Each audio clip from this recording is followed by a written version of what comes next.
تدرون وش المفروض؟ عمال المقاولات يحطون لهم مصليات في مكان الشغل عندهم ولا يطبون علينا في المساجد.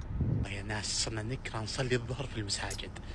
يا اخي، شيء ينرفز بسبب ريحة العمالة اللي تيجي من عمال العماير. دوستو آج کل سعودی عرب میں ایک سعودی نے ویڈیو بنایا تھا جہاں پر ہمارے مزدور بھائی کام کے بعد ظہر کا نماز ادا کر رہا تھا، تو اس وقت ہو سکتا ہے جب انسان کام کرتے تو ان سے بدبو بھی آتا ہے پسینے کے، اور وہ تو ایک سعودی نے ویڈیو بنایا اس پر کہ یار یہ اچھی بات نہیں ہے، اور جیسا کہ آپ کو پتہ ہے صحیح ہے، اگر آپ دین اور اسلام کے اعتبار سے دیکھیں تو مسجد میں ایسے لوگ اس طرح جانا ہے آپ نے کہ وہاں پر آپ سے خوشبو ہو، آپ کے کپڑے صاف ہو، اس پر میں بات کرتا ہوں تفصیل سے۔ پھر اس سعودی نے اس پر ایک ویڈیو بنایا اور اس کو جواب دیا کہ مساجد اللہ سبحانہ و تعالیٰ کے گھر ہے، یہاں پر آپ کسی کو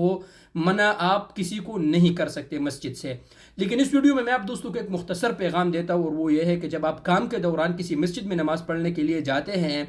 تو وہاں پر مساجد میں، تمام مساجد میں الگ ایک جائے نماز رکھے ہوتے ہیں، آپ اس کو استعمال کریں اور کوشش کریں کہ جتنے آپ سے صفائی ہو تو یہ بہتر بات ہے، کیونکہ وہ لوگ وہاں پر ہر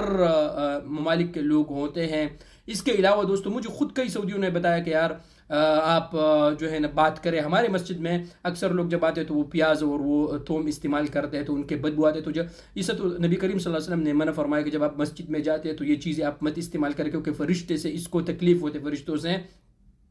اور اللہ سبحانہ و تعالیٰ بھی فرماتے ہیں ان اللہ یحب التوابین و یحب المتطہرین، اللہ سبحانہ و تعالیٰ صاف ستھرے لوگوں کو پسند کرتے، تو ہمیشہ کوشش کرے، کام تو ہم